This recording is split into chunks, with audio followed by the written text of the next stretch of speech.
침묵은 금. 노자는 돈은 고요하고 소리 없는 상태이며 들을 수 없는 것이라고 여러 번 강조했는데 여기에서 침묵의 가치를 배울 수 있다. 때로는 아무 말도 하지 않는 것이 오히려 더 큰 효과를 발휘할 때가 있다. 그 어떤 말보다 침묵이 더 큰 감동을 줄 수 있기 때문이다. 침묵은 한없이 많은 내용을 담을 수 있을 뿐 아니라 최고의 표현 방법이기도 하다. 노자는 말하는 것에 대해 3가지 명제를 제시했다. 첫째, 다언삭궁. 이는 말을 많이 하면 지식이 금방 바닥나 자주 공경에 처한다는 뜻이다. 둘째, 소원수중. 이는 적당히 말하면 모든 일을 원하는 대로 능숙하게 처리할 수 있다는 뜻이다. 셋째, 불언수풍.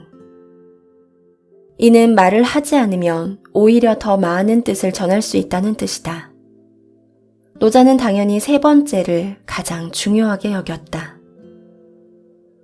노자는 무의를 중요시했기 때문에 말하는 것에서도 무언을 강조했다.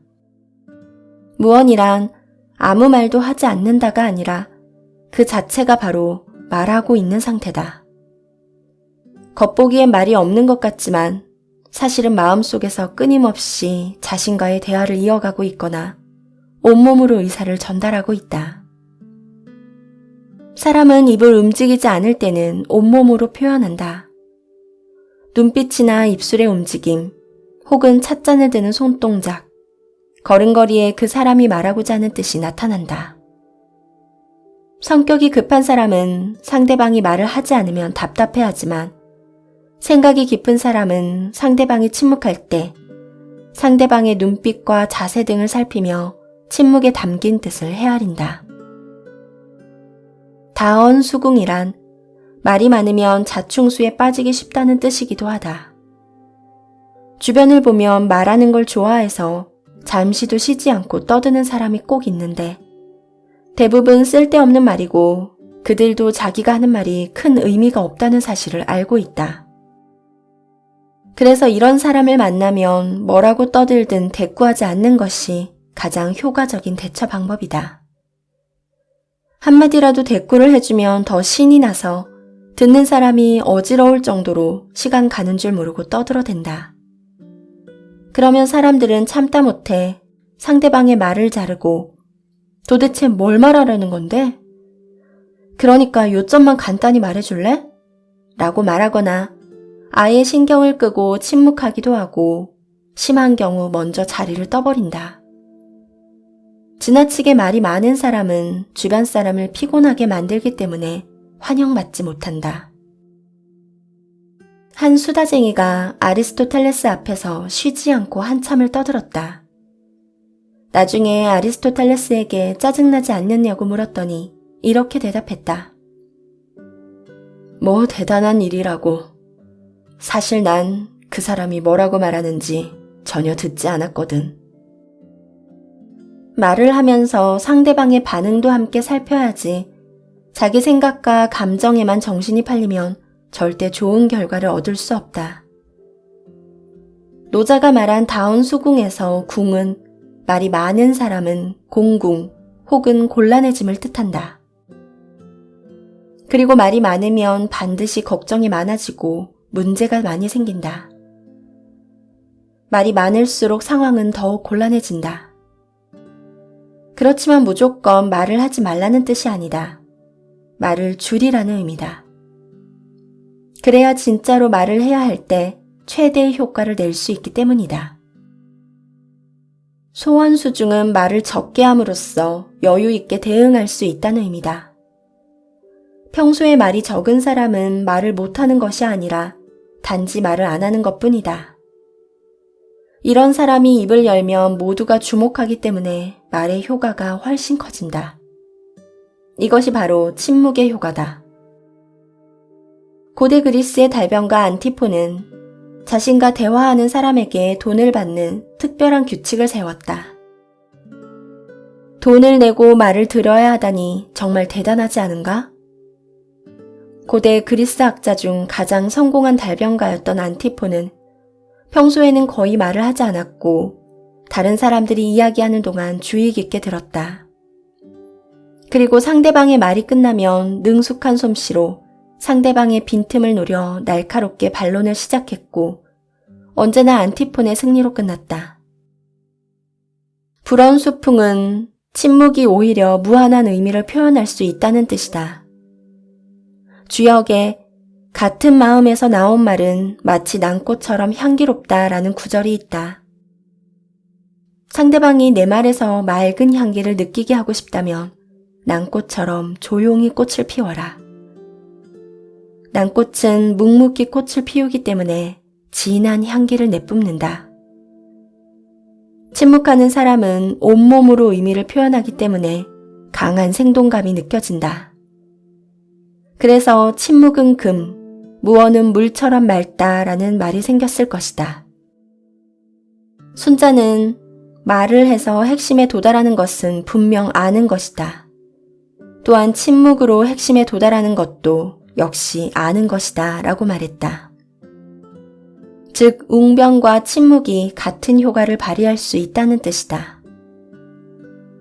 때로는 직접 말을 할 필요 없이 표정, 눈빛, 움직임, 태도만으로도 충분히 의사표현이 될 뿐 아니라 더 정확하게 핵심을 찌를 수 있다. 침묵은 여러 가지로 활용될 수 있다. 의도적인 침묵은 짧은 순간이라도 의외의 효과를 발휘할 때가 많다. 어떤 사람이 지난 연말과 크리스마스 전에 샀던 선물을 환불하러 가게에 갔다. 가게에는 손님이 아주 많았는데 이 사람이 계산대에서 환불 요청을 하자 한창 다른 손님을 응대하던 직원이 자세한 설명도 없이 안 된다고만 하고 다른 손님에게 가버렸다. 이 사람은 일단 선물 상자를 계산대 옆에 올려놓고 기다렸다. 10분쯤 지나 직원이 다시 오자 이 사람은 아무 말 없이 미소를 지어 보였다. 그 직원은 30분 동안 바쁘게 손님을 응대하고 난 후 잠시 짬이 나자 역시 아무 말 없이 이 사람의 선물 상자를 들고 안으로 들어가더니 금방 돈을 돌려주었다. 이 사람은 예의를 갖춘 침묵으로 자신이 원하는 목적을 이룬 것이다. 만약 점원에게 큰 소리를 치고 싸웠다면 환불을 받았더라도 과정이 훨씬 복잡하고 힘들었을 것이다. 침묵의 효과를 적절히 이용하면 상상 이상의 놀라운 효과를 얻을 수 있다. 차시무성, 승유성이라는 식구처럼 적당히 침묵함으로써 여러 가지 긍정적인 효과를 얻기 바란다. 차시무성, 승유성. 소리를 내지 않는 것이 소리를 내는 것보다 더 낫다는 뜻으로 백거이가 비파행이라는 유명한 시에서 악곡이 쉬는 부분을 묘사한 것이다. 비파 소리가 멈췄을 때 애절함이 더 깊이 느껴진다. 즉, 침묵이 그 어떤 말보다 감동적일 때가 있다는 뜻이다.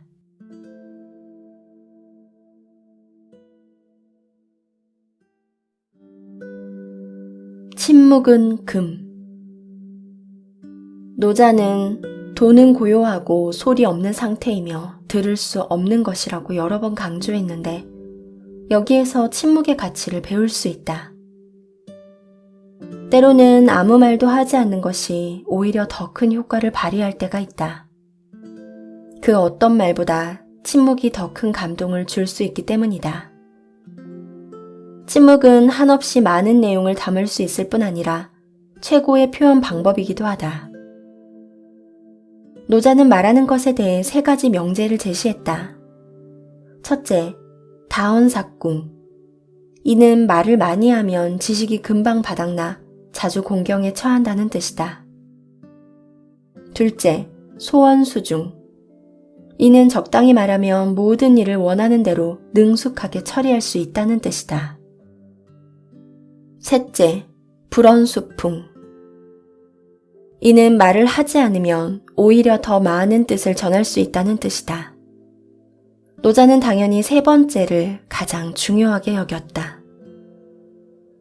노자는 무의를 중요시했기 때문에 말하는 것에서도 무언을 강조했다. 무언이란 아무 말도 하지 않는다가 아니라 그 자체가 바로 말하고 있는 상태다. 겉보기엔 말이 없는 것 같지만 사실은 마음속에서 끊임없이 자신과의 대화를 이어가고 있거나 온몸으로 의사를 전달하고 있다.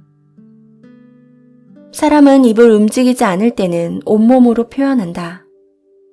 눈빛이나 입술의 움직임, 혹은 찻잔을 드는 손동작, 걸음걸이에 그 사람이 말하고자 하는 뜻이 나타난다.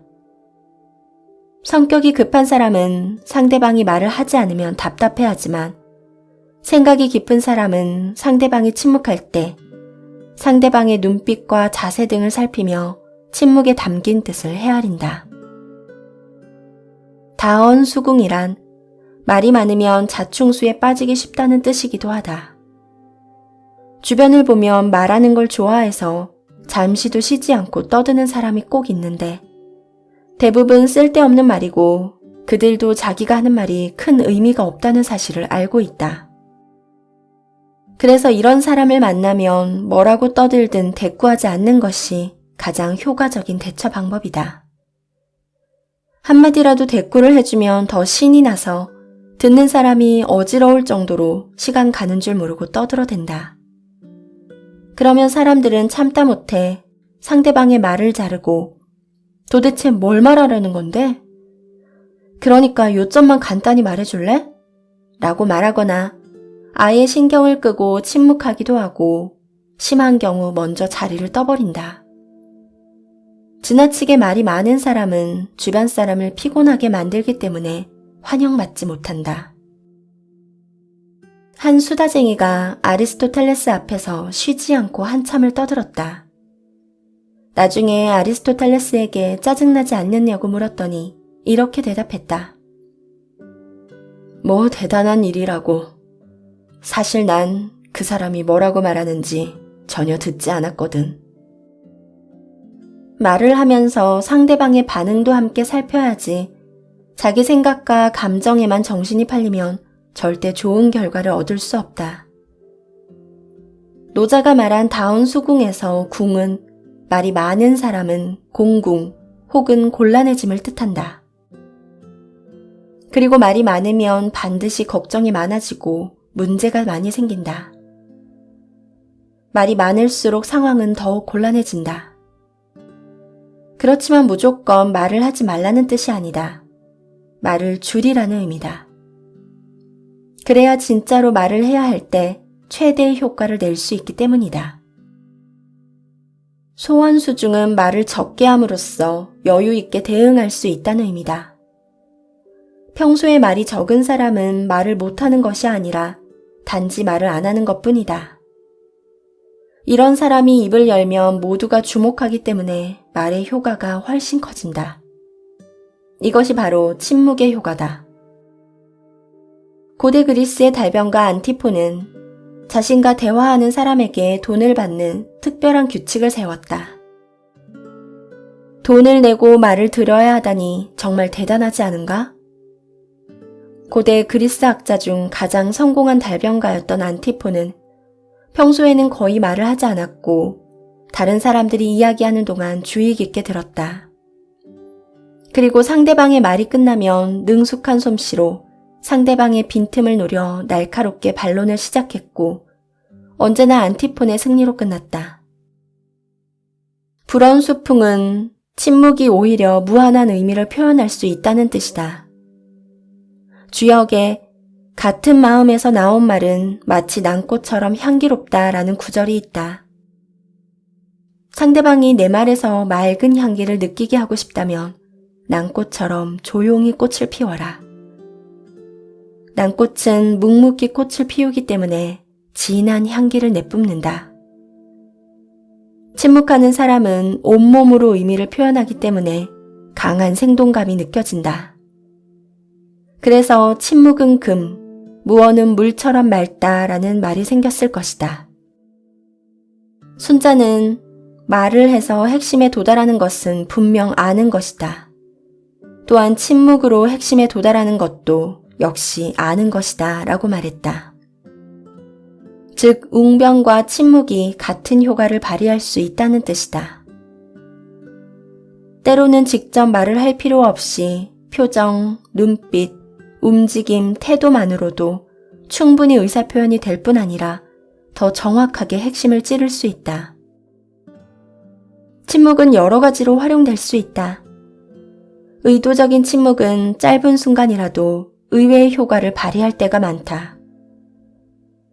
어떤 사람이 지난 연말과 크리스마스 전에 샀던 선물을 환불하러 가게에 갔다.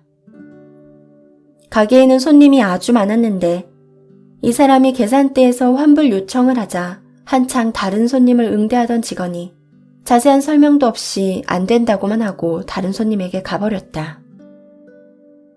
이 사람은 일단 선물 상자를 계산대 옆에 올려놓고 기다렸다. 10분쯤 지나 직원이 다시 오자 이 사람은 아무 말 없이 미소를 지어 보였다. 그 직원은 30분 동안 바쁘게 손님을 응대하고 난 후 잠시 짬이 나자 역시 아무 말 없이 이 사람의 선물 상자를 들고 안으로 들어가더니 금방 돈을 돌려주었다. 이 사람은 예의를 갖춘 침묵으로 자신이 원하는 목적을 이룬 것이다. 만약 점원에게 큰 소리를 치고 싸웠다면 환불을 받았더라도 과정이 훨씬 복잡하고 힘들었을 것이다. 침묵의 효과를 적절히 이용하면 상상 이상의 놀라운 효과를 얻을 수 있다. 차시무성, 승유성이라는 식구처럼 적당히 침묵함으로써 여러 가지 긍정적인 효과를 얻기 바란다. 차시무성, 승유성. 소리를 내지 않는 것이 소리를 내는 것보다 더 낫다는 뜻으로 백거이가 비파행이라는 유명한 시에서 악곡이 쉬는 부분을 묘사한 것이다. 비파 소리가 멈췄을 때 애절함이 더 깊이 느껴진다. 즉, 침묵이 그 어떤 말보다 감동적일 때가 있다는 뜻이다.